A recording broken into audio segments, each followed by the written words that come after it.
ರಮೇಶ್ ಚಂದಪ್ಪ ಜಿಗಜಿಣಗಿ ಎಂಬ ಹೆಸರಿನವದ ನಾನು ಲೋಕಸಭೆಯ ಸದಸ್ಯನಾಗಿ ಚುನಾಯಿತನಾದವನಾಗಿ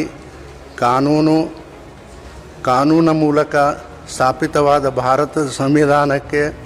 ಸತ್ಯ ಶ್ರದ್ಧೆಯನ್ನು ಮತ್ತು ನಿಷ್ಠೆಯನ್ನು ಹೊಂದಿರುತ್ತೇನೆಂದು ಭಾರತದ ಸಾರ್ವಭೌಮತ್ವವನ್ನು ಮತ್ತು ಅಖಂಡತೆಯನ್ನು ಎತ್ತಿ ಹಿಡಿಯುತ್ತೇನೆಂದು ಮತ್ತು ನಾನು ಈಗ ಕೈಗೊಳ್ಳಲಿರುವ ಕರ್ತವ್ಯವನ್ನು ಶ್ರದ್ಧಾಪೂರ್ವಕವಾಗಿ ನಿರ್ವಹಿಸುತ್ತೇನೆಂದು ದೇವರ ಹೆಸರಿನಲ್ಲಿ ಪ್ರಮಾಣ ಮಾಡುತ್ತೇನೆ.